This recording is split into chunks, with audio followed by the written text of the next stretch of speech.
CDP gue udah bawa 2 ball gado-gado gue untuk turun ke lantai 4. Ya kan gue gak tahu ya. Iya. Terus dia tiba-tiba ngebacot aja. Lu ngapain kesini, bego banget lu. Iya, lu seharusnya udah tahu dong. Plating langsung ke lantai event bawah. Orang event di lantai 4. Lu ngapain lagi balik ke lantai 5. Goblok lu emang, tolol lu, dasar Cina. Menurut gue di Essence Food gue bisa lama karena gak monoton. Jadi kita punya beberapa brand dan gue dikasih kebebasan banget untuk kayak explore lah dalam segi makanannya. Anggap gini deh, gue buka restoran Itali tapi gue adain menu Asian. Ternyata moving juga, semuanya smooth, lancar, sales bagus. Kenapa enggak deh? Ya gue, uangnya masuk ke gue, peduli amat gue. Kanada gimana? How does it happen? Seru sih man. Nggak banyak loh orang Indonesia punya pengalaman opening restoran di luar negeri gitu kan. Serunya adalah lu punya anak buah bule aja.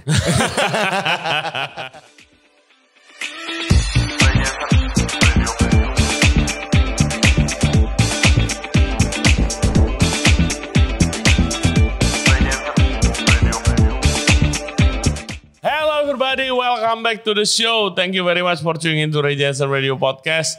Kali ini kita kedatangan tamu Chef Iwan Bejo, corporate chef dari Ersans Group yang restorannya ada Holy Smokes, Holy Crab dan juga Ramen for the Soul. Nah, dia akan cerita perjalanan karir dia di mana dia harus belajar banyak style of cooking buat restorannya tempat dia kerja. Pertama dia harus belajar ramen. Habis itu dari Holy Crab dia belajar seafood. Dan setelah berapa tahun dia harus belajar smoking meats, ngasep daging dengan outletnya Holy Smokes. Nah ini banyak kejadiannya di karir seorang chef khususnya di Indonesia. Karena mayoritas waktu kita kerja, kita tuh bukan masak makanan style kita. Tapi masak makanan yang bos kita pengen atau restoran owner tempat kita kerja. Kalau bos lu mau masak restoran, mau bikin restoran Itali ya pasti lu belajar masakan Itali. Habis itu dia mau buka restoran Chinese ya lu belajar lah masakan Chinese sedikit-sedikit. Habis itu baru bikin tim yang jago masak Chinese food. Restoran Jepang juga begitu dan seterusnya. Makanya kita suka bingung kalau ditanya nih khususnya gue ya. Lu tuh stylenya masakan apa? Karena gue dan juga Chef Iwan Bejo banyak belajar bermacam-macam style. Oke, podcast kita, obrolan kita sangat menarik. Pastiin kalian nonton dan dengerin sampai habis. Seperti biasa jangan lupa subscribe di Ray Jensen Radio Podcast di YouTube, Spotify, and all other podcast platform. Follow kita di Instagram Ray Jensen Radio dan juga di TikTok. And please welcome Chef Iwan Bejo. Enjoy the show. Oke guys, we are back sekarang sama Chef Iwan Bejo. Dia corporate chef dari Ersans Group yang ada Ramen for the Soul, Holy Smokes, dan Holy Crab. Welcome to the show, brother. Thank you, brother. Finally Akhirnya kita ketemu nih. Diundang juga. Thank you banget udah bawa makanan nih banyak dari macam-macam ramen dan kemarin baru grand opening Holy Crab. Congratulations. Thank you bro, thank you. Gimana sekarang penjualan kepiting mahal di Jakarta Selatan? Aduh, semoga lancar ya. Iya. Gua udah nyobain Dungeness Crab, which is itu jarang banget kan di Indonesia bisa dibilang jarang. Betul. Iya jarang kan. Banget. Lu dapat dari negara mana itu? Gue ambil dari Kanada sih. Kanada. Yes. Oke. Langsung Airflown which is hidup. Hidup. Iya. Yeah. Gila guys, kemarin gue dikirimin. Thank you juga tuh buat itu. Makan satu kantor. Pada cuannya anak-anak semua makan Dungeness Crab. Enak banget men. Congratulations. Thank you. Nah guys, jadi kita mau ngomongin macam-macam hal nih sama Iwan Bejo. Tapi tadi tuh dia lagi cerita. Nah karena cerita seru gue suruh stop. Gue bilang nanti aja pas podcast. Ya kan, jadi konteksnya Chef Bejo lagi kerja di hotel bintang 5. Betul. Ya kan? Terus katanya dikeluarin secara halus katanya. Apa yang terjadi bro? Nah ini biar anak-anak kitchen atau calon anak-anak kitchen tahu apa yang bisa terjadi nih sebelum turun ke industri kan. Menjadi pelajaran. Apa yang terjadi bro? Yang terjadi gue dikeluarin secara halus. Ya pada saat itu kita lagi ada bangket lah. Lagi ada bangket event. Lu umur berapa? Masih muda dong pasti kan? Masih muda men, 23 kali. Oke, ya baru awal-awal masih hijau lah ya. Masih hijau, emosi masih meledak-meledak ya kan. Passion ya kan. Betul. Posisi komis 3 gue. Oke, komis 3 masih bawah lah ya. Masih hijau banget. Bawah, iya. Masih hijau banget. Terus? Jadi waktu itu kita lagi ada bangket event buat kayak 5.000 packs ya. Terus gue di divisinya gada mangse. Gue ditugaskan untuk bikin gado-gado 50 kilo tuh. Nah, garde manger buat yang belum tahu adalah apa ya, appetizer, prep, salad, buah tuh di hotel banyak banget tuh, motong buah, motong semangka, motong pepaya sama nanas. Ya kan? Benar, itu kerjaan gue zaman dulu. Pokoknya prep-prepan lah ya, salad-saladan, makanan dingin. Yes. Ya kan? Sama kadang-kadang suka gorengan, ada juga. Ya. Terus ya tadi sampai mana? 50 kilo. Ya, 50 kilo gado-gado. Betul. Jadi lokasi gue di lantai 5. Eventnya di lantai 4. Dan di gado-gadonya itu gue harus ke lantai 4 untuk ngeblansnya lah. Kebanyakan semua sayuran kita ngeblans di banquet kitchen. Ya gue udah selesai, gue ke lantai 5 lagi, gue balik ke departemen gue lagi untuk plating semua si gado-gadonya. Saat selesai plating ternyata ada yang kurang. CDP gue bilang, Jo, tolong bantu, ini ada emping yang belum digoreng. Ya udah. Nah, lantai 6 itu hot kitchen di atas lantai gue. Jadi gue numpang goreng emping lantai 6. Ya otomatis gue kelar goreng emping ya gue balik ke lantai gue lagi dong, lantai 5. Mau lanjut plating. Betul. Selesainya gue keluar dari pintu akses karyawan, ternyata CDP gue udah bawa 2 bowl gado-gado gue untuk turun ke lantai 4. Tanpa emping? Ya kan gue gak tahu ya. Terus dia tiba-tiba ngebacot aja. Lu ngapain kesini, bego banget lu. Kan event di bawah. Oh sorry chef. Gue kira masih mau lanjut plating dulu. Goblok lu. Seperti itulah. Yaudah sorry chef, yuk turun. Turun bareng lewat tangga akses karyawan lagi. Di tangga gue pikir dia udah selesai tuh ngebacotnya. Ternyata masih lanjutin. Iya lu seharusnya udah tahu dong. Plating langsung ke lantai event bawah. Orang eventnya di lantai 4. Lu ngapain lagi balik ke lantai 5. Goblok lu, emang tolol lu, dasar Cina gitu. Ada gitu aneh. Yang gue inget gitu ya. Udah lumayan ngeblur soalnya udah berapa tahun. Tapi biasanya gak pernah lupa tuh sampai kapan juga. Gak bakal lupa lah gitu. Ya, sekasar itu jadi ya. Tadi pengen gue ajakin gelut men. Chef mau lanjut di sini apa di luar aja nih setelah selesai kerja gitu. Tapi ya udahlah. Waktu dia lu ngomong gitu dia ngapain? Diem aja. Kita profesional, kita kelarin kerjaan kita dulu. At the end ya gue juga gak enak hati lah. Tapi gak ada. Intinya kita silent moment aja. Diem-dieman aja. Gitu. Ya udah. Singkat cerita, keesokan harinya gue dipanggil CDC gue. Atasannya CDP gue itu yang kemarin. Wan, bentar. Duduk dulu sama saya mau ngobrol. Iya nih. Kita kayaknya mau apa? Tadi gue cerita apa ya, lupa gue. Kita mau ada pengurangan penghematan dana. Penghematan dana. Penghematan dana. Jadi sangat menyesal sekali. Kayaknya kita nggak bisa lanjut ya sama lu Jo. Gitu. Oh oke chef, ya udah nggak apa-apa. Tapi kasih seminggu ya. Gitu. Kasih waktu 1 minggu sampai lo keluar gitu. Tapi lu udah karyawan kan? Bukan daily worker. Gue daily worker. Komisi 3 itu daily worker. Makanya dipotongnya masih gampang. Masih gampang, benar. Ya udah. Singkat cerita lagi, gue pengen penuhin 1 minggu itu. Dan di hari ketiga, datanglah 1 karyawan baru nih. Gue kenalan. Namanya siapa gitu, gue juga udah lupa. Mas jabatannya apa di sini? Komisi 3. Oh sama nih jabatannya kayak gue ya. Jadi singkat cerita, gue tahu ternyata gue digantikan. Ya udah, singkat cerita gue langsung cabut aja sih, pulang. Shit. Ya man. Wow. Sekejam itu ya zaman dulu ya. Ini berapa tahun yang lalu ya? 2009. 2009. Oh my God, 2009. Mau ke 2010 berarti. Oh. Iya. Gitu. Tapi 9 bulan aja gue. Iya. Kadang gue mau ngomong kaget juga nggak kaget gitu kan. Kadang emang ada begitu orang-orang yang ada aja pak, drama politik. Iya, dan rasis. Lumayan rasis ya. Dan rasis gitu sih.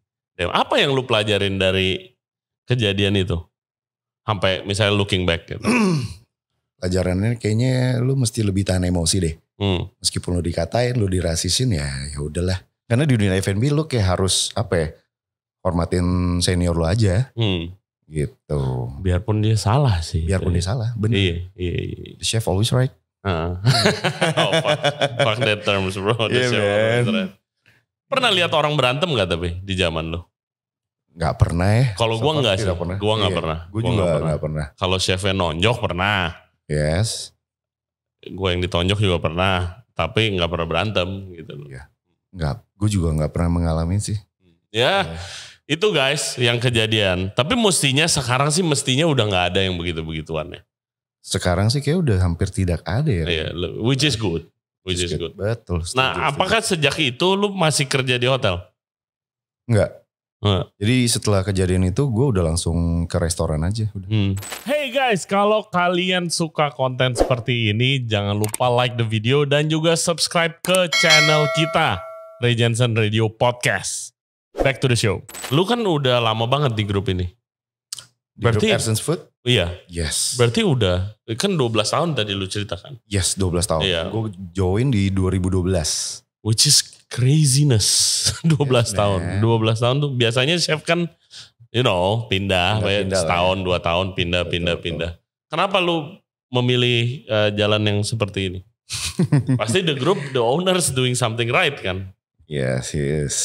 Jadi ya menurut gue di Erson's Food gue bisa lama karena nggak monoton. Jadi kita punya beberapa brand dan gue dikasih kebebasan banget untuk kayak explore lah dalam segi makanannya gitu. Jadi ya nggak bosen, Rey. Iya, ini kan 3 konsep yang sangat berbeda nih. Sangat berbeda dan ada Holy Crab, Holy Smokes, sekarang Ramen for the Soul gitu. Dan 3-3-nya berbeda sekali. Jadi kayak tantangan aja buat gue. Kayak lu harus bisa nge-smoke brisket. Di satu sisi lu harus tahu live seafood. Iya. Gitu. Terus bikin saus-saus yang emang berbeda sama yang brand sebelum-sebelumnya. Gitu. Terus ditambah sekarang ramen. Iya. Gitu. Pertama join karena apa? Pertama join. Mau buka outlet apa pas join? Kita buka outlet namanya Santoka. Santoka Ramen. Iya, Santoka Ramen. Itu ngambil franchise dari Singapura berarti kan. Betul, ngambil franchise di Singapura. Dulu itu enak banget ramen parah. Iya kan? Satu-satunya ramen yang kayak bisa bikin kayak kangen banget. Iya, enak banget. Bronya enak banget. Jadi itu grup lu dulu. Yes, itu awal project si Erson's Group berdiri nih. Bener sekali. Oke. Lu di hire sebagai? Gue di hire sebagai Head Central Kitchen. Head Central Kitchen. Yes. Oh, karena franchise terus. Betul. Jadi gue yang ngurusin semua Central Kitchennya. Nah di outlet ada head chef-nya lagi juga sendiri. Franchise ramen, how does it work? Jadi lu kesono dulu dong training? Betul. Gue di Singapura 2 bulan training. Di trainingin di Central Kitchennya, gue di trainingin di outletnya juga selama 2 bulan full. Apa yang membuat itu ramen enak banget cuy? Enak banget. Dan di Singapura gue inget rame, ngantri, terus enak gitu. Enaknya sebenarnya Santoka itu terkenal sama toronikunya, which is pork chick. Oke. Iya, pork jol, pork chick. Yes. Char-siu-nya mereka yang terkenal banget. Oke. Char-siu yang di atas ramen nih kayak gini. Betul, yes. Oke. Char-siu-nya mereka sangat enak sekali. Oke, iya. Iya. Terus habis itu lu berarti diajarin semua sih? Diajarin. Gue satu-satunya orang yang diajarin semuanya. Oke. Dari cara bikin brothnya, bikin char-siu-nya juga. Gitu. Staff yang lain cuma diajarin operasional saja. Ya makanya itu. Soalnya gue penasaran, gila Bejo belajar ramen di mana ya? Gitu. Karena kan ramen kan lu mau belajar biasa harus sama orang Jepang. Kalau mau tradisional ya lu bisa belajar di YouTube bisa. Yes. Tapi kayak tradisional kan lu sama orang Jepang, sama siapa dia belajar ya gitu. Oh nggak tahu di Santoka. Yes. Gitu kan. Terus lu emang pengen nge-explore ramen pada saat itu? Pada saat itu apa kita ya kerja aja? Ini gue sambil makan. Silakan. Matcha ramen. Pada saat itu gue bekerja aja sih bro. Kita nggak bisa explore sebebas itu karena prinsipal yang menentukan lah. Gitu. Untuk kayak lu bisa bikin ramen barunya atau tidak gitu. Jadi semua harus by approval mereka.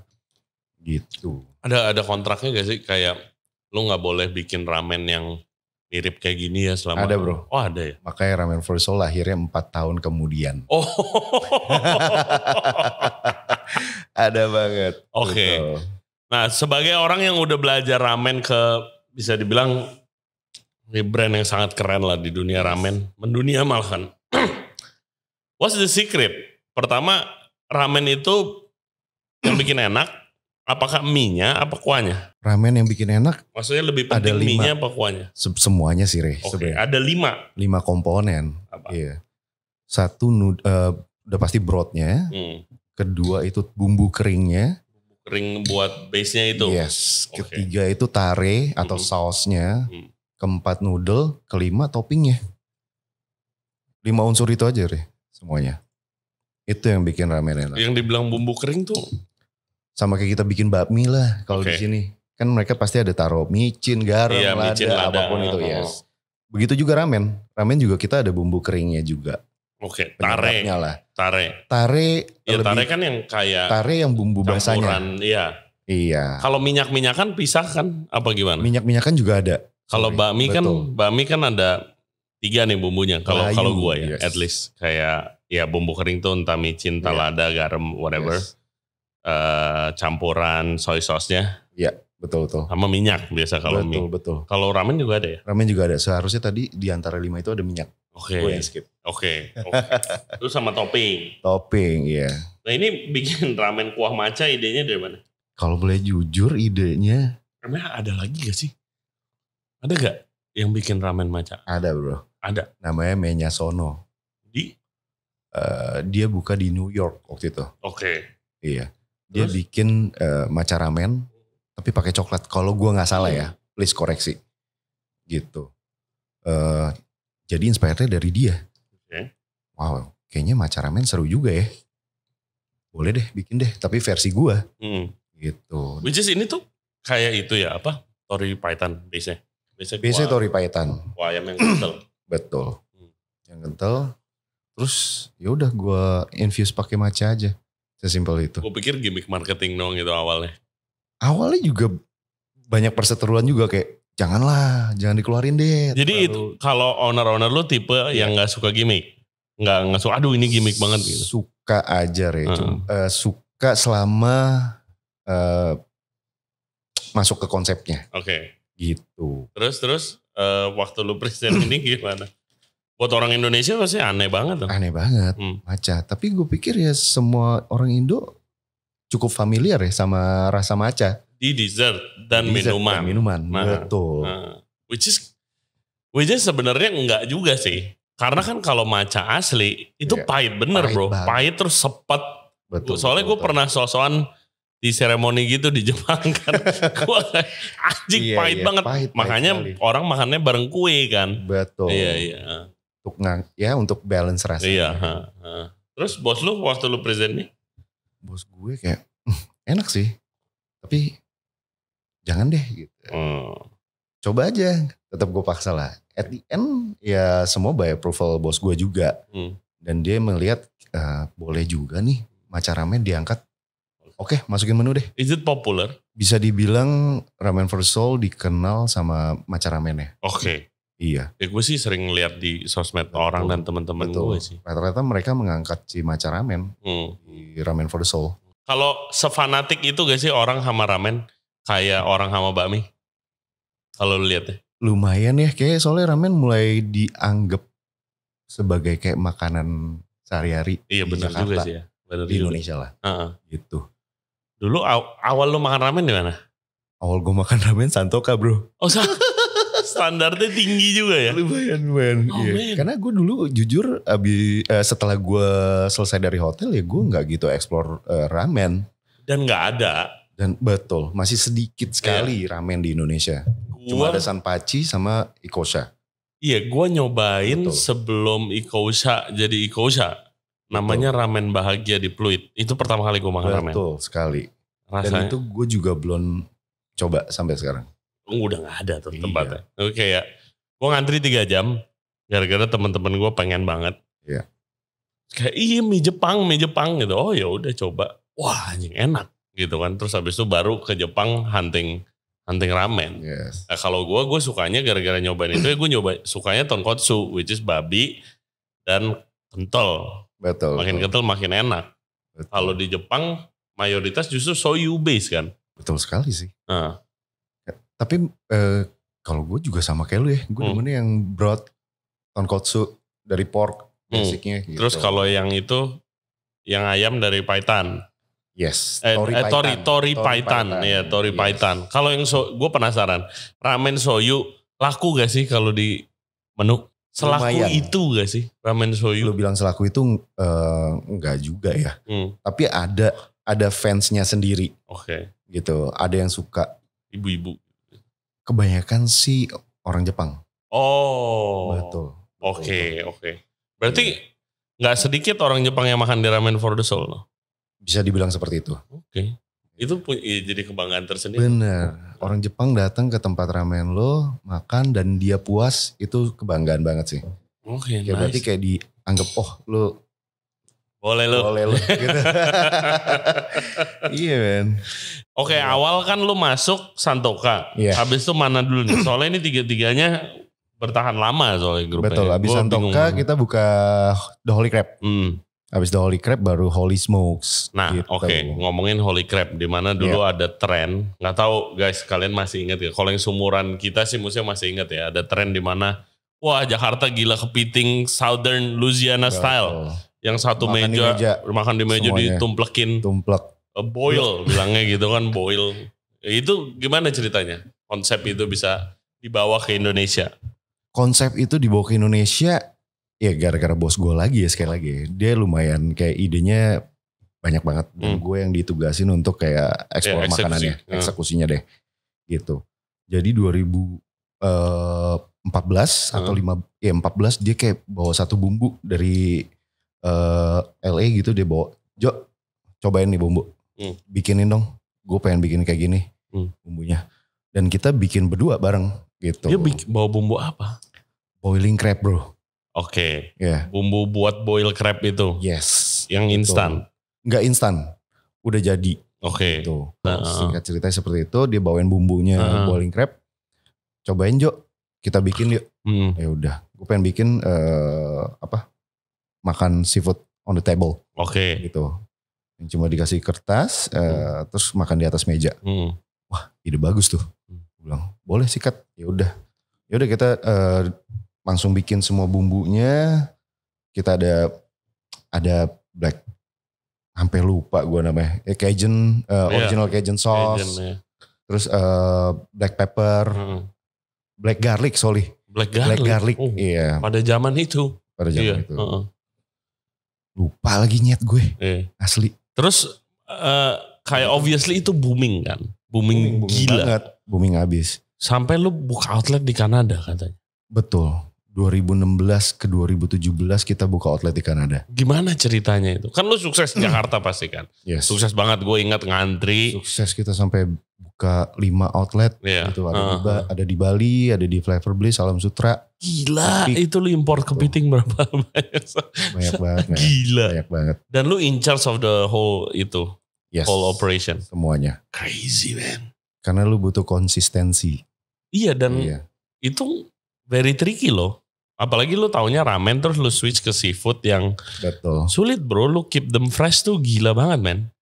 Gimana caranya? Caranya ya konsisten aja sih men. Kayak lu setiap hari lu bagi schedule lu keliling-keliling setiap outlet. Lu pastikan seafoodnya selalu fresh. Selalu benar. Kita ada SOP-nya untuk kayak cara penyimpanan, cara penanganan, sampai cara masak, sampai nanti di meja seperti apa. Jadi seafood datang ke restoran itu? Ada beberapa yang hidup, ada beberapa yang frozen. Gila, yang hidup gitu. Berarti dari supplier langsung dong? Dari supplier langsung kita ada akuarium. Gitu. Kita taruh di akuarium. Sebisa mungkin inventorinya 3 hari harus baru. 3 hari harus baru. Apa yang terjadi kalau nggak habis? Kalau nggak habis kita bikin menu yang baru untuk waste-nya si daging yang masih layak dikonsumsi. Oke. Seperti itu. Jadi lu ada menu turunan-turunan apa, crab cake, whatever crab gitu cake, segala macam. Harus tuh. Misalnya ini kepiting nih. Tapi pada saat itu semuanya habis sih Reh. Iya karena waktu itu lagi sukses banget kan. Sukses sekali. Kayak biar anak-anak yang dengerin nih belajar nih. Lu beli kepiting, satu yang modalnya mungkin 500.000 tuh satu kepiting. Yes. Dan jenis crab ya kan. Hidup. Nyampe 3 hari pokoknya harus dimasak apapun yang terjadi. Betul. Jadi kan lu taruh di akuarium. Kalau yang di akuarium dia masih hidup, Iya. lumayan bertahan lama. Oke. Ini kita pastiin 3 hari kalau dia udah lemes. Iya, dia misalnya udah mau selesai nih. Betul. Hidup segan mati tak mau. Lu rebus. Kita proses. Oke. Ya. Nah, pertanyaan gua karena gua tadi gua sempat nanya sebelum podcast, guys. Kepiting itu kalau lu ngambil seafood itu biasa yang paling bagus ada 2, either lu hidup atau frozen IQF kan. Betul. Yang frozen IQF itu berarti suppliernya garanti lah ini begitu dapat langsung dibukuin, derajatnya benar-benar minus berapa gitu, minus berapa puluh, jadi benar-benar rasanya terjaga gitu kan. Tadi gue tanya sama Bejo, lu lebih enak mana? Dan lu bilang udah pasti lebih enak yang hidup. Lebih enak yang hidup, jauh. Soalnya gue pikir, gue pernah nyobain beberapa makanan yang IQF sih. Iya. Enak banget. Maksudnya yang benar-benar kalau suhunya dijaga ya. Yes. Rekor gue tuh pernah gue nyobain kepiting bulu Jepang. Oke. Yang dari Hokkaido. Terus habis itu gue nyobain black cod. Oke. Terus gue makan. Habis gue makan, ditanya sama chefnya ya teman gue. Itu udah tebak, itu udah berapa lama umurnya kepitingnya. Berapa lama tuh? Hah? Gue bilang, ya gak tahu. Gue bilang seminggu kali, gue bilang gitu. Gue pikir gue dikasih makanan karena udah mau mati si kepitingnya kan. Karena kan hidup datangnya. Kagak, itu udah 2 tahun bro. Hah? Gila. 2 tahun. Oke. Fuck, gue bener-bener ngerasain itu super fresh. Terus habis itu black codnya udah berapa lama? Gak tahu dah, 4 tahun bro. Anjing, gue bilang. Jadi dia kebetulan dia kerja di perusahaan yang emang punya freezer ekspor impor barang. Blast freezer gitu? Iya, blast freezer 1 ruko kali ukurannya kali. Karena dia ekspor impor mainnya, seafood. Dan dia bisa nge-keep rasanya ya karena itu dari sononya udah IQF terus masuk ke dia ya udah min 50 terus-terusan. Maintain. That's the secret. Ya gue minta ke freezernya nggak dikasih sih. Rahasia katanya. Mahal banget. Iya. Mahal banget. Iya menurut gue itu udah enak. Tapi kalau hidup, kenapa gue tanya itu? Karena waktu pandemi kan gue jualan kepiting, seafood. Kepiting kan kalau hidup, makin lama makin kecil dagingnya. Betul. Iya. Betul. Jadi kalau lu guys yang dengar podcast nih, kalau makan kepiting terus suka nggak ada dagingnya, itu karena dia udah kelamaan di akuarium, dia stres, dia lemas, dia stres, kurus, jadi kopong. Betul. Gitu kan. Nah untuk menyiasati itu bagaimana? Mau nggak mau kita ada yang kopong sekali sampai kita bahkan udah nggak bisa pakai Re. Mau nggak mau itu kita hitung ke waste. Makanya lumayan COGS kita tinggi karena waste-nya tinggi. Tapi kalau yang masih masih ada dagingnya, itu dagingnya kita ambil untuk kita turunan, bikin makanan turunan lah. Bikin menu yang baru lagi yang kayak chili crab mantau gitu. Itu. Nah gue pakai crab meat yang emang sudah tidak layak untuk kita jual satu. Yang udah whole gitu. Betul. Terus ada caranya gak untuk mengetahui ini kopong apa enggak? Ada. Ada. Itu bagaimana? QC kita penerimaan barang. Jadi kalau lu datang pertama kali, contoh mud crab ya, atau kepiting lokal kita. Pokoknya yang lu tes dari awal yang langsung bisa lu lihat adalah matanya. Lu pegang-pegang, dua-duanya masih aktif. Iya tuh. Kira-kira karena ada yang udah lemes banget tuh. Betul. Terus kedua, lu tarik kaki paling ujung yang di bawah. Kalau dia yang kecil yang lancip. Enggak lancip, kaki yang yang gepeng. Gepengnya. Iya, yang gepeng. Lu tarik, kalau dia melawan ya masih masih segar. Terus lu balikin lagi badannya, lu pencet pakai lu tekan pakai jempol lu. Kalau dia keras, itu berarti bagian badannya penuh daging lah. Gitu. Dan terakhir di sikunya Re, itu dia ada kayak satu selaput tipis gitu. Itu kalau lu tekan dan dia secara cepat timbul balik lagi, itu berarti yang daging di cangkangnya masih penuh. Gitu. Jadi itu nanti ya either storeman atau chef lu juga begitu datang lu QC-in satu-satu. QC-in satu-satu seperti itu. Begitu caranya. Lu belajar di mana itu bro? Cari-cari di Google men. Gitu. Oh men. Iya. Gua karena gue nanya sama si tukang kepiting gue kan. Yes. Kok kopong ya udah dari sananya bos. Karena gue datangnya harian. Kan sistem PO dulu waktu jual catering. Ya, nggak ada caranya gimana? Mana tahu saya kalau kopong enggak. Wah anjing. Oh begitu caranya. Gitu, Take note guys. Satu persatu kita cekin. Nice. Seperti Apa itu. yang terjadi kalau si Dungeness Crab dari bagian negara mana gue kagak tahu tuh Dungeness Crab-nya. Yes. Begitu datang lu QC. Kalau yang Dungeness kita ada kerjasamanya agak berbeda. Oke. Karena lu udah order, contoh lu order 80 kilo. Datang dari Kanadanya ke store. Ya. Ya lu mau gak mau harus terima. Tapi gue minta kalau yang mati dari perjalanan, harganya beda dong. Oke. Gitu, karena penanganan lo kirim gak benar. Contoh seperti itulah. Gitu. Jadi nanti yang hidup sama yang fresh, harganya akan berbeda. Dan mau gak mau harus kita terima. Oke, dan pokoknya kalau semuanya lu terima. Betul, semua kita terima, harga berbeda. Tapi kalau emang ternyata pas terima dan kualitasnya hancur banget dalam arti ada cacat, ada hitam, ada luka, itu kita waste-in man. Kita gak kasih ke tamu. Jadi yang risky ya, makanya itu dia. Yes. Risky banget sih. Betul. Very risky. Tapi gitu mau gak mau ya, kita harus muasin pelanggan kan. Iya gue kaget sih guys.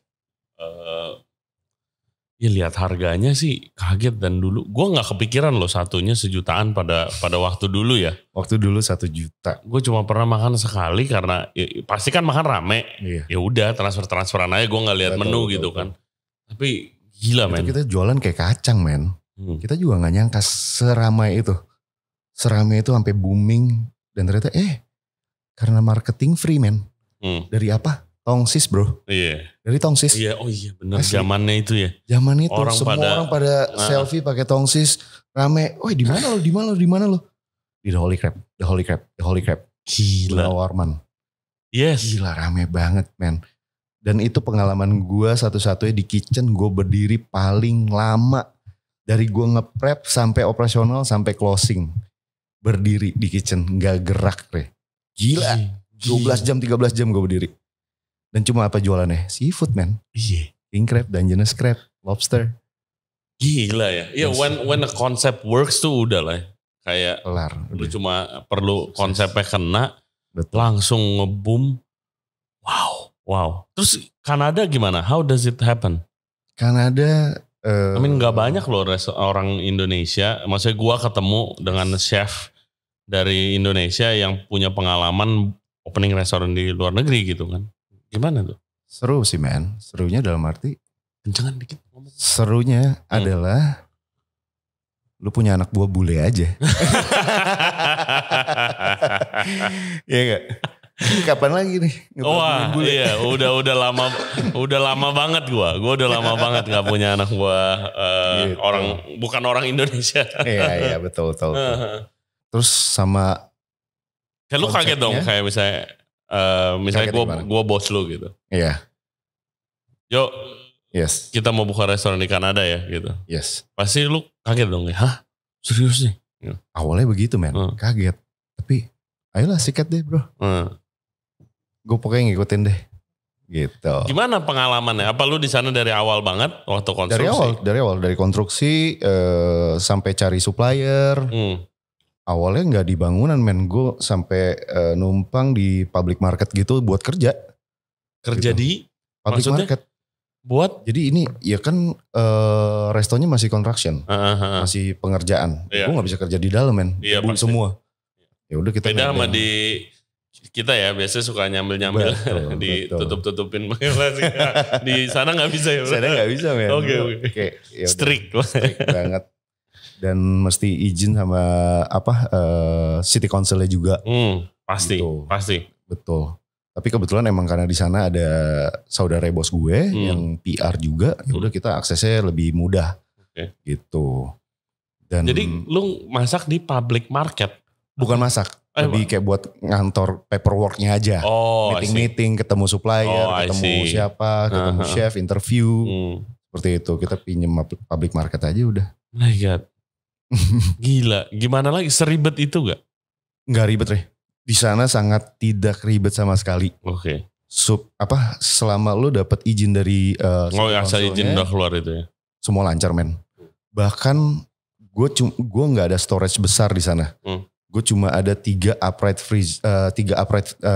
chiller, 1 upright freezer, dan itu cuma cukup untuk operasional 1 harian lah. Oke. Gitu. Di awal kita buka cuma sore aja.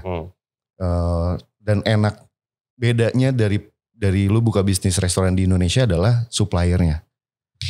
Suppliernya mereka yang ngebantu sekali men. Lu kayak hari ini barang gue habis. Lu butuh jam berapa? Sore. Gue anterin lu sekarang. Langsung dianterin men. Mereka yang lebih servis kita dibanding di sini gitu. Iya. Di sini kita yang mengais-ngais untuk kayak dapetin barangnya. Tolong dong, gue butuh sekarang nih Pak. Sorry banget nggak bisa. Bapak harus buka PO dulu gitu. Ya PO kan bisa nyusul. Ya tetep Pak nggak bisa, kebijaksanaan kita seperti itu. Di sana men, ya udah mereka yang bantuin lo, mereka datang ke tempat lo, mereka anterin. Sorry, gue cuma butuh 1 kilo. 500 gram aja gue anterin bro. Gitu. Iya. Seperti itu. Betul nih kalau ada orang-orang supplier yang dengerin. Which is gue udah pernah ngajak beberapa supplier dari perusahaan-perusahaan besar supplier di Indonesia. Yes. Gak ada yang mau cuy. Gak ada yang mau. Gak ada yang mau. Butuh MOQ-nya. Gak ada yang mau podcast. Gak ada yang mau podcast. Gak ada yang mau podcast. Gak mau, ntar gue ditanya hal-hal yang gue gak boleh jawab. Iya betul. Karena terlalu banyak permainannya. Tapi itu yang emang ya gue juga rasain waktu gue kerja di luar. Lebih kayak lu mesen sama orang nih, bukan sama sebuah perusahaan besar gitu loh. Betul. Gue berasanya itu dia bisa bantu lu dan datang juga kagak telat-telat amat. Lebih simple lah.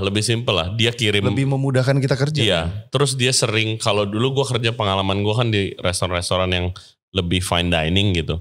Dimana kayak tiap sore atau sore menjelang malam lah, dinner service udah mulai tuh si chef pasti minggir ke pojokan, dia terima list dari si supplier buat besok. Misalnya seafood gua ada barang apa aja. Kalau dari petani udah ada listnya besok yang panen apa aja, lu mau ngambil apa. Betul. Gitu kan. Kalau dulu gua pengalamannya very simple gitu loh. Nggak ada sebelum jam 4 ya, kalau nggak diantarnya besok pagi. Betul. Dan segala macam. Dan paling enak kuantitinya. Kita nggak ribet. Kita butuh secukupnya, mereka mau kasih, mau nganterin. Gua kaget banget loh waktu di restoran. Waktu gue bikin private dining kecil-kecilan. Itu pertama kali pengalaman gue pakai supplier, Jo. Iya. Wah, minimum order 750.000. Ini belum nyampe, gak bisa diantar. Lah, oke. Gimana ya? Gue kan private dining cuma butuh. Akhirnya gue beli di supermarket. Kayak gitu. Iya. God, jadi COGS jadi tinggi. Iya. Aduh. Dan yang bisa dipelajarin juga itu kalau dari luar negeri itu sih sistem izin. Betul. Sistem izin. Kalau izin udah keluar rapi semuanya. Itu yang banyak gua denger sih. Betul. Gampang. Tapi kan berarti pas setahu gua lu izin tuh pasti sampai konsep restorannya lu jelasin semua tuh. Konsep restoran. Kalau gue karena gue di kitchen, yang gue taunya yang gue paling inget adalah gue punya exhaust itu harus bio apa gitu. Jadi pada saat udara kotor yang ditarik dari kitchen keluar ke jalan itu sudah bersih, mengandung oksigen bahkan. Seperti itu. Seperti itu alat ya. Iya di mana? Dulu gue punya pengalaman temen gue mau buka restoran di Paris waktu itu. Waktu gue masih kerja di sana, dia sempat nawarin gue mau ikutan nggak gitu kan, mau buka bistro. Terus izin, of course submit konsepnya juga ke City Council kan, ke pemerintah daerah situ guys. Terus habis itu ternyata konsepnya ditolak. Aduh. Kenapa? Bukan restorannya ditolak, konsepnya ditolak. Kenapa? Karena di dalam satu jalanan itu udah terlalu banyak konsep yang sama. Betul. Bistro. Gak bunuh-bunuhan lah ya ceritanya. Iya, jadi lu harus bikin konsep lain. Terserah lu mau buka Italian restoran, lu mau buka restoran Indonesia apa terserah, asal lu jangan bikin French bistro. Soalnya udah terlalu banyak, Terlalu kita banyak. nggak mau nanti perekonomiannya jadi bubble terlalu banyak saing-saingan ntar malah kolaps. Betul. Tapi temen gue ya kagak bisa masak makanan lain selain Prancis, akhirnya dia nggak jadi buka restorannya. Tapi ya itu menurut lu gimana? Itu kalau dipraktekin di sini lebih mantep sih mestinya. Karena sekarang dari zaman dulu sih terlalu banyak yang mirip. Gak usah jauh-jauh bro. Dulu kita buka The Holy Crab. Ya, Semua langsung buka yang sama. exactly. Dengan konsep yang sama. Itu. Tapi Begitu itu udah juga terlalu dengan Jakarta banget. Iya. Indonesia banget lah. Bisa dibilang. Semua Jakarta tinggal dulu, kopi, Jakarta kopi. dulu, Yes. ntar baru nyebar ke sana Betul. tuh. Berapa bulan atau berapa tahun kemudian baru deh keluar daerah. Buka Holy Smokes. Iya. Semua buka brisket smokes juga. Man. Ada poinnya di mana ini bukan yang kayak smoker ngetren pas pandemi ya guys. Ini yang sebelumnya tuh. Si ini buka, si itu buka, si Betul, itu betul. buka. Iya kan. Boba juga begitu dulu. Dan trennya sama percis trennya. Satu buka ngebom sukses. Ngebom sukses semua. Semua buka, kopi, nanti yang sisa yang awal. Betul. Selalu. Betul. Selalu survive yang original ya. Iya, betul. Damn. Iya, berarti lu udah ngelewat 2 ya yang lu lihat ini 2. Holy Crab, habis itu semuanya buka. Betul. Terus gue pernah kok nyobain habis gue makan Holy Crab. Ini ada lagi nih yang beginian juga. Temennya si ini buka lah gitu. Temennya bokap gue apa kalau nggak salah. Tapi ya nggak enak. Ya Iya. pakainya seafood not right quality gitu loh. Karena kan ya yang harus diketahui ya researchnya sebelum itu kan dalam banget kan. Betul. Itulah. Damn. Mereka cuma kayak, oh konsepnya seru nih, kita buka deh. Oh rame nih. Buka. Rame nih, buka. Pasti rame juga kita nanti. Yes, guys, kalau misalnya ada suara ayam ya ini, lagi sore pada bokap gue baru beli ayam di rumah di belakang. Jadi sorry banget mulai sekarang kita podcast ada suara ayam berkokoknya. My God. Sorry bro. It's okay man. Oke, udah. Ya. Nah, anjing. Masih dia men. Iya. Baru bangun kayak dia. Baru. My God, beli ayam jago. Betul. Tadi ada ayam 2 cewek doang. Oke. Which is ini salah gue juga. Jadi si ayam ini betelor. Si ayam ini 2 betelor. Terus kan diperemin tapi gak netes-netes. Terus bokap gue bilang, kok telurnya gak netes ya? Bilang iya itu ayam dua-duanya cewek. Kalau mau netes lu harus ada ayam jago. Ayam jago. Which is salah itu guys. Dia beli sekarang. Ayam jagonya sekarang. Ya anyway jadi little soundtrack lah. Ya. Pikirin nama ayam jago kita apa di komen. Atau Bejo aja kasih nama Bejo. Boleh.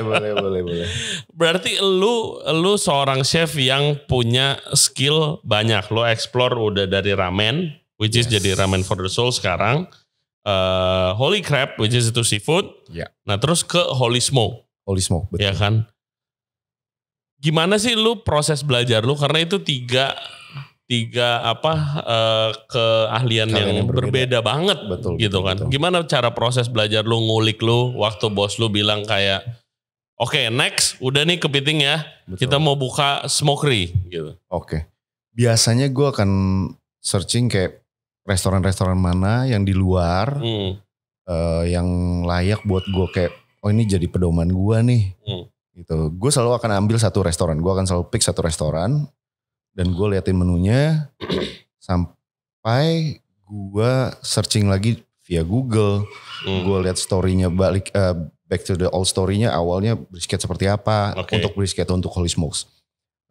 Lalu udah langsung R&D aja. Terus gue bakal belanja beberapa buku-buku buat gue baca, buat gue tahu setidaknya ada dasarnya.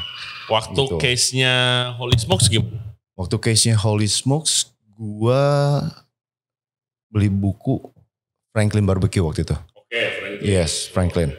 Biar gue tahu dari basicnya bikin brisket seperti apa sih. Dari kayunya, dari brisketnya sendiri, cara lu ngolah si smokernya gitu. Oh by the way tapi smokernya gue mudah banget. Karena smoker gue itu gue dikasih bos gue Southern Pride brandnya. Apa tuh? Smokernya ini canggih banget. Lu di belakangnya dia ada satu chamber kecil buat masukin kayunya. Lu tinggal setting suhu yang lu mau. Oke. Lu mau suhu lu di 90 derajat Celcius. Lu tinggal setting 90 derajat Celcius, lu masukin brisketnya, lu buka tutup. Kalau lu buka kan suhunya bakal turun tuh. Lu tutup dia ngejar balik lagi bro ke 90. Stabil. Enak banget, mempermudahkan lu. Oke. Tapi tetap lu mesti jagain brisket lu juga ya. Kan ada berapa metode-metode yang kayak per 2 jam lu mesti spray. Mau pakai air atau lu mau pakai apple cider atau apapun itulah yang lu racik gitu. Jadi tetap begadang juga men. Iya. Gitu, tetap gak tidur. Pertama kali buka Holy Smokes, gue dikasih smoker itu, gue sampai kebalik harinya kali tidurnya. Oh iya. Selama 3 hari 4 hari lebih. Gila kemarin gue tidur di depan smoker men. Gue tidur di depan smoker. Ya pastilah. Gue beli 10 brisket macam-macam brandnya, US Prime lah, Wagyu, ada yang dari Aussie juga. Gue masakin semua ini. Satu mesin gue itu cukup bisa sampai 250 kilo. Which is banyak banget. Banyak banget. Banyak banget. Dan gue cuma masak 2, 3, 4. Iya, gue kemarin ya gue baru ada di rumah ada grill Ophir, namanya grill plancha gitu lah. Which is pakai wood fire, terus bisa pakai areng apa gitu. Terus gue kemarin belajar nyalain api. Iya. Iya, nyalain apinya aja udah lama dan perlu belajar. Gue masih culun banget. Lama banget gue kemarin. Sialan nih gue bilang. Jadi gak segampang itu juga ya. Pakai kayu apa? Tahu beli di Tokped bro. Kayunya basah. Gue pikir oke, gue takut nih kayu basah. Jadi gue bikin areng dulu lah. Seenggaknya gue ada stok areng. Gue nyalain dulu baru gue taruh di atasnya. Ya bener, keluar air nyes gitu. Berarti kan kayu yang gue lama banget kemarin gue nyalain api. Lo harus jemur dulu sih biasanya. Iya. Kan pemula. Baru ala-ala. Iya, terus kemarin ya di Bali gue ngobrol sama kayak ya Vivi, Chef Maxi. Dimana yang emang ya sampai sekarang nge-explore smoker, daging asap. Gila, dia cerita gimana kalau dia event dia begadangnya bisa berapa hari untuk kayak ya bikin. Kan gak semuanya punya smoker yang buat 250 kilo kan dan canggih banget ya. Dia bilang kayak gila gue event buat gue bikin 500 kilo anjing lama banget gue nyemok sampai bangun tidur lagi tidur lagi. Itu smoker yang manual berarti ya? Iya. Itu capek banget sih. Mayoritas begitu sih kalau di sini betul, gitu kan. Berarti lu adalah seorang chef, bisa dibilang lu seorang chef palu gada. Seperti itu lah ya. Iya kan. Angkatan kita seperti itu Ray. Iya. Betul. Kayak lu harus bisa survive, lu harus bisa bikin menu apa aja. Sebisa mungkin. Betul. Jadi kayak itu kalau gue looking back sekarang, pertama pada zaman itu belum ada tuh. Ini correct me if I'm wrong ya bro. Yeah. Kalau nggak setuju juga boleh. Jadi kayak zaman dulu restoran nggak ada di Indonesia atau at least sedikit banget restoran di Indonesia yang dikenal dari chefnya. Dikenal dari ownernya, which is ownernya itu kan bisnis mindsetnya, nyari duit, which is market terbesar adalah Asian food sebenarnya. Yeah. Sebenarnya jadi kayak rata-rata mayoritas restoran di Jakarta menunya 2, ada yang Western, ada yang Asian. Selalu Asiannya campur-campur lah. Banget tuh. Jepang.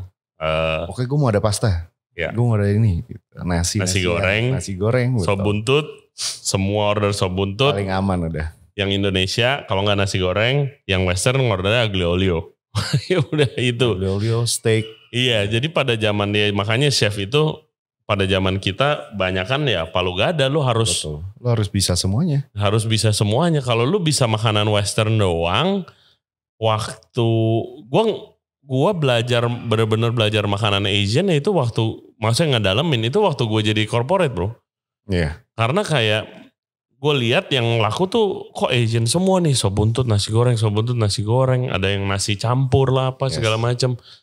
Terus habis itu bos gue bilang, Ray lu bikin menu Asian juga dong. Kita yang paling laku Asian. Oke, berarti gue harus explore. Itu baru bener-bener gue explore gitu. Karena gue basicnya Western tok kan pada waktu itu gitu kan. Lu juga pernah berasa begitu gak? Sama 3 brand ini seperti itu sih ya. Iya, lu dituntut belajar baru. Dituntut belajar baru, tapi gue seneng. Karena jadi kayak pengalaman baru. Lu gak monoton untuk kayak ngurus satu jenis restoran yang seperti itu terus. Iya, gitu. restoran all day dining All gitu day, yang yes. semuanya Betul, ada gitu betul, kan. Betul. Tapi kalau zaman sekarang kan udah mulai berubah nih kalau gue lihat ya. Dari Konsep-konsepnya lebih rapi ya. Iya, kayaknya, lebih kalau zaman rapi, sekarang. lebih rapi. Kayak lu restoran Jepang, ya udah lu nggak ada yang aneh-aneh Betul. lah gitu kan. Fokus aja di Jepang. Lebih spesifik, specialize. Gue inget dulu ini pertama kali gue balik dari Paris bro. Yes. Ya udah ngerti lah F&B restoran kan gue udah kerja di sana. Pas gue balik gue makan ke restoran yang dulu gue sering makan banget, which is Cafe Pisa. Lu old school banget kan dulu restoran Italia. Kalau lu mau gelato guys, itu enak banget nih. Iya kan. Which is gue lihat kan menunya berhalaman. Itu restoran Italia, terus di belakangnya ada chicken teriyaki, ada sop buntut, ada apa. Makin berantakan kan. Iya loh kok begini ya gitu. Ternyata gue kerja ya emang itu yang marketnya mau gitu kan. Ya sekarang khusus ya lu di restoran Italia lu jangan cari sop buntut, nggak ada tuh gitu kan. Betul. Persepsi lu gimana buat itu? Lu sesuatu yang lu make you excited atau kayak nggak? Persepsi gue ya kalau sekarang ya, lu mau persepsi gue sebagai chef atau sebagai owner nih? Sebagai owner dulu. Kalau sebagai owner, selama bisnis gue jalan, anggap gini deh, gue buka restoran Italia, tapi gue adain menu Asian. Ternyata moving juga. Semuanya smooth, lancar, sales bagus. Kenapa enggak Re? Ya maksudnya gue juga gak mau terlalu idealis ya, kayak lu kayak gini konyol lu restoran lu, aneh Ya gue, uangnya masuk ke gue, peduli amat lu. Itu kan? Diganti persepsi itu begitu udah ada title owner ya udah masukin duit atau udah ada saham, itu berubah tuh kan. Berubah tuh. Nah kalau yang gue sebagai chef kayak, restoran lu aneh banget men. Lu mau kemana nih konsep lu? Lu mau jadi restoran Itali? Ya, apa Jepang? Atau Jepang? Atau nyebrang loh. Lu mau jadi warung apa sih nih? Gitu. Ya kayak gitulah men. Jadi ya sah-sah aja selama bisnis jalan ya. Gue pernah bawa temen gue yang dari Noma. Gue kenalan terus habis itu ada sekali dia ke Indo. Gue suruh dia ke Jakarta. Pertanyaan pertama dia itu, Ray, kita udah ke 3 restoran hari ini, dia bilang. Gue mau nanya, gue belum pernah lihat dimanapun. Kenapa menunya ada 2? Gue kaget kan, menu 2 apa maksud lu? Kenapa semua restoran yang lu bawa ada Asian, ada Western? Itu gimana lu manage food cost-nya? Ya sebisa mungkin. Karena sulit kan. Gitu. Sebenarnya ya plus minus kalau rada ribet sih. Gue inget dulu struggling sih bener. Kayak selalu ada beberapa item yang lu gimana caranya gak bisa moving karena udah ada favorit si nasi goreng si sop buntut ini gitu kan. Gue personally very excited. Gue lihat restoran yang lebih fokus makanan. Lebih terarah jadinya kan. Kayak Holy Crab gitu. Yang konsep sekarang. Itu very excited. Karena gue belum lihat ya seperti lu tadi bilang sebelum di podcast. Belum ada restoran Western yang concentrate bener-bener seafood. Yes. Betul. Di Jakarta juga. Masih segelintir banget gue lihat. Dan itu gue yakin bos gue juga melihat itu. Peluang seperti itulah. Makanya kita tetap pertahanin sih The Holy Crab-nya. Gitu.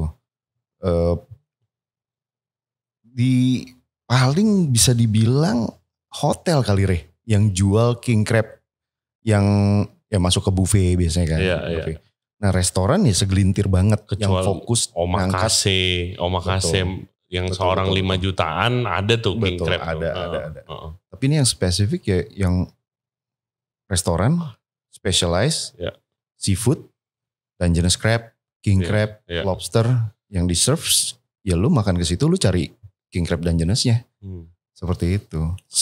Very excited sih man. Mampir. Pastilah, pasti. Gimana lu waktu proses research yang Holy Crab ini? Awalnya 2014 ya. Yang tadi gue cerita, bos gue bawain satu bumbu itu Cajun. Enggak, maksud gue yang mau switch brand ke sekarang nih. Oh switch brand ke sekarang, oke. Karena kita ngeliat bahwa sekarang restoran udah modern semua ya. Iya. lebih bisa dibilang mungkin kalau yang bukan chef atau bukan di F&B nggak tahu, tapi lebih serius ngurusin makanan. Betul. Bisa kasarnya begitu. Betul. Iya. Kita dulu Holy Crab kayak lebih kayak shack gitu. Semacam gubuk gitu ya. Tapi ya kita tetap gubuk-gubuk di Senopati. Gubuk-gubuknya di Gunawarman juga sih. Gubuk-gubuk gitu. di Senopati sama Kanada guys. Iya. Nah sekarang kita bikin lebih kayak lebih casual fine dine, lebih rapi, desainnya juga lebih cantik lah, dipercantik gitu. Dulu semua makan di meja, di atas meja, sekarang kita taruh di plate, di piring, biar rapih, biar bagus gitu, biar lebih bisa ngangkat juga lah ya Reh, bisa dibilang seperti itu ya. Tapi boilnya itu masih ada gak sih? Boilnya tetap masih ada. Oke, sebenarnya bisa kalau lo mau pesen tetap masih ada. Betul, justru itu menu utama kita, seafood boilnya gitu, masih ada menu itu. Sausnya juga masih ada original Cajun, garlic pepper gitu. Garlic pepper ya, bukan black pepper. Oke, garlic pepper. Garlic pepper, Oke. Dua bumbu itu masih kita pertahankan gitu, dengan tambahan yang baru namanya caramelized onion. Oke. Yes. Caramelized onion. Caramelized onion itu rasanya, lu pasti udah pernah coba Bitus. Bitus belum. Belum pernah. Kurang lebih seperti itu. Tapi gue dengar katanya gila itu enak banget. Iya, katanya seenak itu ya kan. Gue waktu itu pengen dagang kepiting yang masih di sini cateringan. Gue mau beli just tip gitu lah. Yes. 2,5 juta. Jadi gue no. Tapi rame banget guys. Itu katanya enak banget sampai orang bawa-bawa take away gitu. Itu salah satu restoran yang lucu juga. Karena dia western. Yes. Tapi dia jual kepiting. Yes. Iya, gue denger ceritanya western tapi yang laku kepitingnya. Betul. Bisa seorang makan 1 kepiting. Gila. Biasanya kepiting kan sharing kan. Iya. Lu karena lu Palu Gada sama kayak gue juga Palu Gada. Lu kesulitan gak kalau orang nanya, lu style masak lu apa sih? Style masak lu apa jadi chef gitu kan? Lu spesialisnya apa? Lu jawabnya gimana Jo? Kayak sekarang nih speechless juga, gue bingung mau jawab apa. Itu pertanyaan standar banget kan. Kalau apalagi kalau baru kenalan sama orang tuh. Betul. Apa ya? Apa yang lu mau gue masakin udah selesai gitu. Sebisa mungkin bisa semuanya deh. Gitu. Kayak gue. Kalau sendiri, lu bakal jawab apa? Sulit. Gue selalu bilang kalau basic gue tuh western. Gue selalu bilang basic gue western karena gue lama di Prancis. Tapi waktu di Indonesia gue belajar, yang gue belajar ngedalamin banget sih 2 Indonesia sama Chinese. Udah gitu doang. Gue palingan begitu. Gue basic gue malah terbentuk saat Ramen Santoka. Iya. Itu basic gue terbentuk di situ. Iya, tapi kalau ini Holy Crab, apalagi Holy Smoke itu sama ramen udah jauh banget gitu kan. Iya sama, rada struggling kalau. Ini gue apa dibilangnya. Iya. Iya, gue kayak waktu pandemi itu resto gue tutup kan. Restoran itu. Padahal kita tetanggaan tapi gak pernah ketemu. Yang di Fish kan resto gue yang sekarang jadi apa? Growell. Oh. Kan gue di situ sebelum pandemi. Tapi kita gak pernah ketemu aja. Gila. Baru jodoh sekarang. Iya. Jadi abis itu pandemi resto gue tutup terus kayak gue disuruh bini gue mulai pop up lagi lah gitu kan biar lu masak. Oke. Tapi gue gak mau masak Indonesia dulu ya. Gue bilang gue enak banget bikin bumbu halus gue bilang gitu. Soalnya itu tiap hari kan bumbu halus Indonesia gak bakal bisa lepas. Jadi kayak gue bilang aduh gue udah enak. Jadi gue mau masak full Prancis aja gitu kan. Nah tapi ya kadang-kadang kangen juga gitu masak makanan Indonesia. I would love to open Indonesian restaurant lagi gitu suatu saat gitu. Ya nggak ada satu yang dia bisa bilang gue maunya ini tok gitu kan. Kalau misalnya gue bilang gue cuma mau masak makanan Indonesia. Ya sayang banget tuh ilmu-ilmu yang gue dalemin waktu di Perancis gitu kan. Kalau gue Perancis doang, gila gue lebih mahal belajar makanan Indonesia daripada makanan Perancis bro. Lo harus visit daerah-daerah gitu kan, sayang juga gitu sih yang gue itu ini. Ketemu bos gue deh, ngobrol-ngobrol. Oh iya sih, gila lo. Jangan iming-imingin gue lo. Nggak ngiming-ngimingin, dia orangnya baik banget men. Iya. I mean kalau lu ada ide, ada apa, please kita ngobrol bareng-bareng. Oh boleh Jo. Wah, oke guys, udah dulu podcastnya, gue mau meeting. Tapi kalau lu boleh pilih, lu paling suka masak apa sih? Kalau gue paling suka masak seafood. Anything, mau Indo, Chinese, Western, seafood. Gue pegang terakhir jabatan gue di Perancis soalnya Poissonnier Fish Station. Oh, I love it. Gue seafood. Karena banyak jenisnya, seru. Kalau lu apa? Gue apapun yang berhubungan sama Jepang ya kayak Pak. Jepang ya? Iya. Oke. Itu yang paling blank sih gue Jepang. Gue demen, ya gue suka sih. Gue suka banget. Apa yang membuat lu suka sama Japanese food? Simple. Very simple. Simple dan enak. Ya contohnya kayak ramen ini sih Pak. Iya. Kelihatannya simple. Betul, kelihatannya simple. Buset. Tapi dalam-dalamnya ya lu bikin tare juga lama, lu bikin brothnya juga lama. Gue nonton di YouTube bikin brothnya aja capek bro. Iya. Lama. Harus dicuci tulangnya. Gue kayak aduh, di Perancis Chinese food direbus aja, buang airnya, nggak perlu cuci. Betul. Makanya gue suka simple. Lu bisa lihat dari cara gue menata toppingnya ramen for the soul deh. Nggak terlalu banyak item. Dan gue nggak pakai nori. Menurut gue itu suka menghancurkan rasa ramen kalau ada nori yang ditaruh setengah tuh. Betul. Suka kayak gue lagi makan enak, tiba-tiba tengah makan rasanya udah ke infuse, ya bau nori gitu. Bau nori. Betul. Ya gue nggak setuju tuh nori. Makanya gue take out. Oke. Take out norinya. Jadi lu Jepang. gue ya Jepang salah satu yang gue nggak ngerti sih. Ya tahu fusionnya doang bro gitu kan. Iya. Kayak lu glaze teriyaki apa. Kayak kemarin gue pop up apa di Furusato guys, gue pop up apa kayak diajakin kan tuh sama Doni, Chef ayo dong pop up tempat gue. Gue kan kagak bisa masak makanan Jepang, tahu apa gue bilang. Emangnya mungkin lu punya alat kalau gue pop up Perancis? Ya enggak sih, pop up Jepang. Ya yang lu bisa aja. Oke, gue bilang udah tuh gue research. Terus malah ini kebalik kayak gue nanya staff ini bikinnya gimana. Aduh, gila. Iya makanan Jepang wah nggak bisa. I enjoy eating it. Sushi nggak explore nih. Sushi belum dieksplor nih mas. Sushi belum. Saya bejo nih. Belum. Gila itu. Belum berani sentuh gue. Teknik lagi yang susah itu. Tapi sebenarnya si The Holy Crab. Sebenarnya menu yang sekarang itu seharusnya ada raw fish juga. Oke. Tapi kita take out dulu. Oke. Gitu. Soon akan kita keluarin. It's a bit tricky. Betul Pak. Cara nyimpennya, cara penyimpanan, penanganan. Lu pernah nyobain dry aged fish gak? Gue lihat di internet. Belum pernah. Lagi happening sih. Iya, gue juga. Gue pikir lu udah research. Gue belum. Gue aging kayak steak dry age. Dry age gitu. Kayaknya gue bukan penikmat dry age Pak. Karena gue males nunggunya. Karena menurut gue steak ya sudah enak seperti itu aja. Suka grass fed apa grain fed? Grain fed gue. Oke, gue grass fed. Gue lebih suka. Kalau ada bite-nya lebih alot. Gue tidak suka dengan terms melt in your mouth sebenarnya. Oh gue juga tidak suka. Kayak why melt? I wanna feel it in my mouth. Gue pengen kunyah. Gue nggak demen. Gue suka grain fed. Tapi gue suka yang lebih beefy meaty Pak. Oke. Gue juga gak mau yang fatnya terlalu banyak gitu.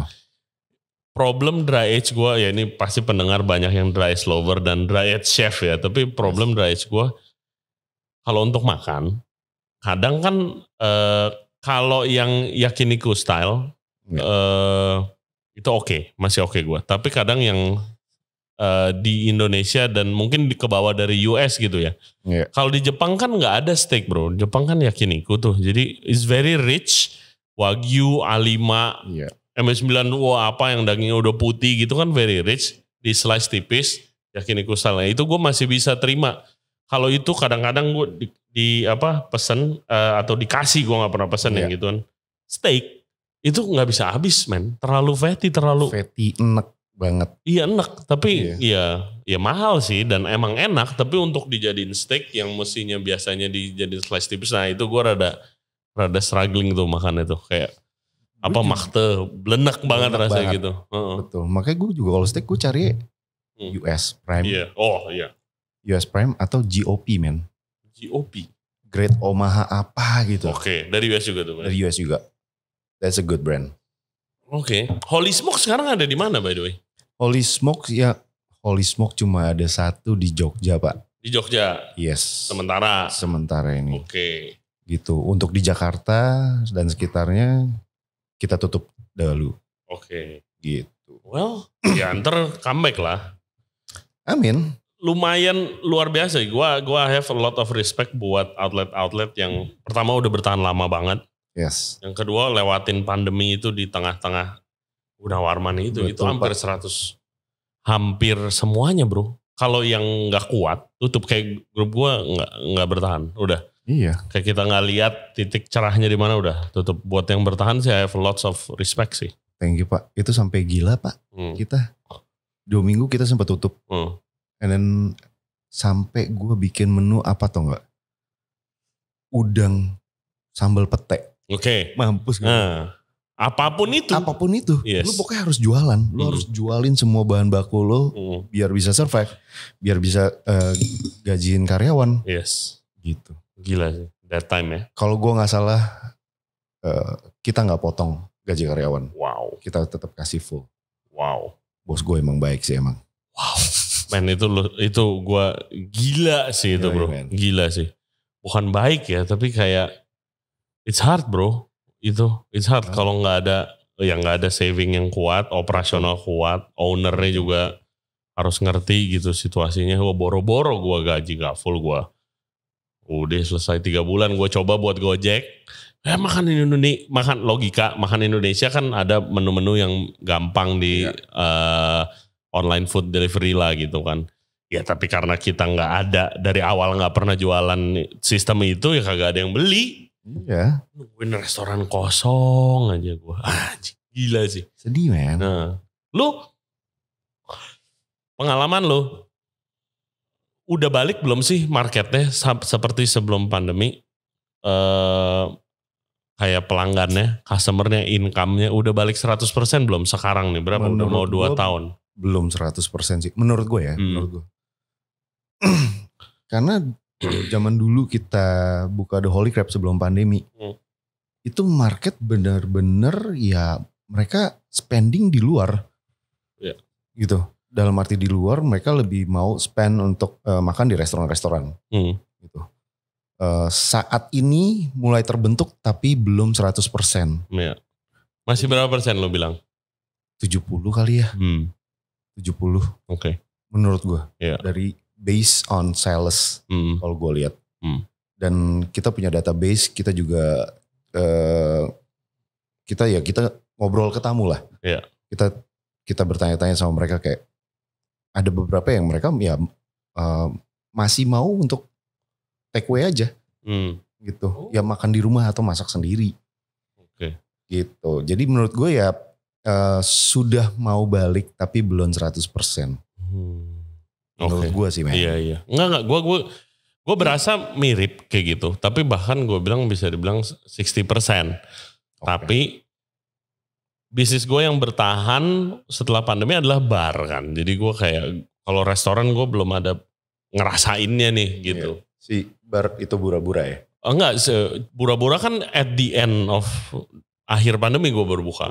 Bar lu yang di Puri. Iya, yang Cheers yang di Puri. Yes, yang di Puri. Gue lihat 60% baru balik, yang boro-boro 100% gitu sih. Oke. Ya pelajaran. Well, thank you Jo. You're welcome Pak. Thank you buat waktunya dan buat miminya nih. Dengan senang hati. Semoga sukses brand-brandnya dan again congratulations buat Holy Crab. Before you go, nih ada beberapa pertanyaan dari netizen dan teman-teman Regency Radio. Thank you very much for the question guys. Keep them coming. Nih Q&A buat Iwan Bejo. Ada apa aja tuh? Pertama @Dias MKO. Izin tanya chef, sependek yang saya kenal. Apa maksudnya sependek yang saya kenal? Chef Iwan selalu happy. Tapi pas masuk dapur tuh beda banget auranya. Kenapa tuh pertama? Kenapa ya? Apakah begitu? Lu berasa begitu? Begitu di dapur udah different? Mindset. Kalau orang yang dekat sama gue emang biasanya mereka tahu perilaku gue di dapur sama di depan akan berbeda jauh, men. Gue kalau di dapur gue akan lebih strict, lebih bawel. Makanya kenapa kalau kayak gini gue lebih banyak diem, lebih dengerin gitu. Karena gue udah capek ngobrol di kitchen, ngoceh-ngoceh terus gitu. Iya, gue selalu ngebrief anak kitchen gue.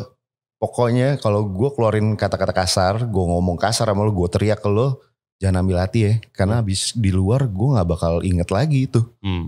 Gitu. Yes, betul. Kadang kayak gue ketemu lo dulu ya ini orang katanya, iya chef dulu saya dimaki-maki chef. Dia kerja di Ismaya Group, terus posisinya udah tinggi. Gue lagi makan gak sengaja kenal. Gak sengaja, terus dia nyapa gue. Iya chef, dulu chef selalu maki-maki saya di link-link. Dia server, terus udah jadi supervisor ke atas lagi. Dengan kata-kata itu chef beneran, waktu itu bener saya sebel banget sama chef, tapi itu saya pakai buat nyemangatin saya gini-gini. Sekarang saya, wah bagus banget. Betul. Tapi jujur aja bro, gue kagak tahu gue pernah maki lo aja, gue gak inget gue bilang. Kan? Iya, karena ya in the moment aja. Banyak, betul. Iya, in the moment aja, bukan personal, bukan ya cuma buat oke, lu tuh bisa, terus itu. Kita lihatnya dia nih bisa lebih baik kan. Betul. Jujur kalau gue lihat nih emang orangnya udah gak bisa, udah mentok, gue mah gue diemin bro. Gue nggak even omelin. Biasanya gue begitu. Ini udah dah. Justru karena lu ngomel lu care. Yes, exactly, betul. Pertanyaan lanjutan ya, masih dari yang sama. Gimana cara lu work-life balance dengan outlet banyak? Gimana? Pertanyaan itu sering banget ya. Kenapa ya?